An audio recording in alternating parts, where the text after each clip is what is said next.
Kids science city centre project હેઠળ 10 વર્ષ સુધીના બાળકો માટેનું સેન્ટર બનાવવાનું આયોજન કરાયું હતું, જેમાં એક ભાગમાં ટ્રાફિક અંગેનું નોલેજ આપવાનું અને બાળકો નાનપણથી જ ટ્રાફિકના નિયમો વિશે જાણે અને શીખે તે માટેની પણ વ્યવસ્થા કરવામાં આવી હતી. આ ઉપરાંત ગેમિંગ સહિતની જુદી જુદી એક્ટિવિટીઝ કરાવવાનું પણ આયોજન હતું.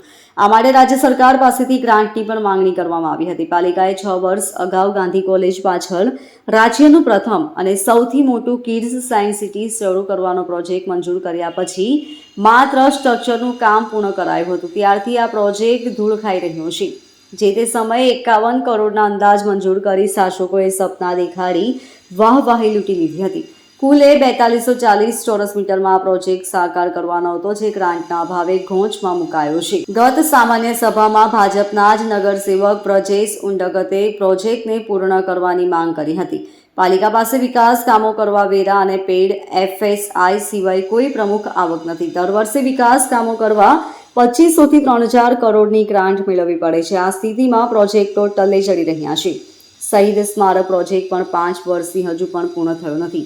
જે તે સમયે આ જગ્યાએ ગુજરાતનું સૌથી પહેલું અને મોટું કિડ્સ સાયન્સ સેન્ટર બનાવવા માટે સરકાર પાસેથી 100 કરોડની ગ્રાન્ટ મળશે એવી વાતો કરાઈ હતી. હવે કરોડો ખર્ચાઈ ગયા પછી પ્રોજેક્ટને પૂરો કેવી રીતે કરવો, નાણાં ક્યાંથી આવશે જેવા મુદ્દે અધિકારીઓએ રસ દાખવી પાલિકા કમિશનર સાથે ચર્ચા કરવાને બદલે ફાઇલ દબાવી રાખી છે.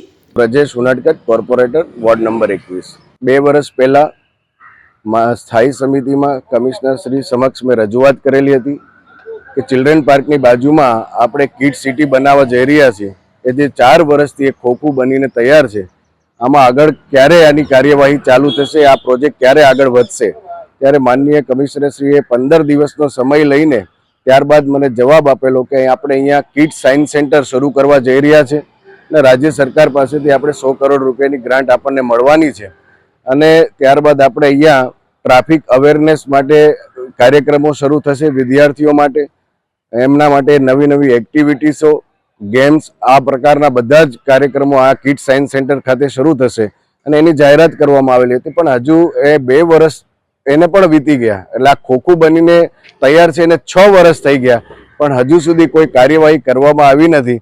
અને સામાન્ય સભામાં પણ મેં આ રજૂઆત કરેલી હતી કે અવારનવાર મારે આ રજૂઆત 3 વખત કરી, પણ છતાં પણ હજુ આનું કોઈ નક્કર પરિણામ આપણને જોવા મળ્યું નથી.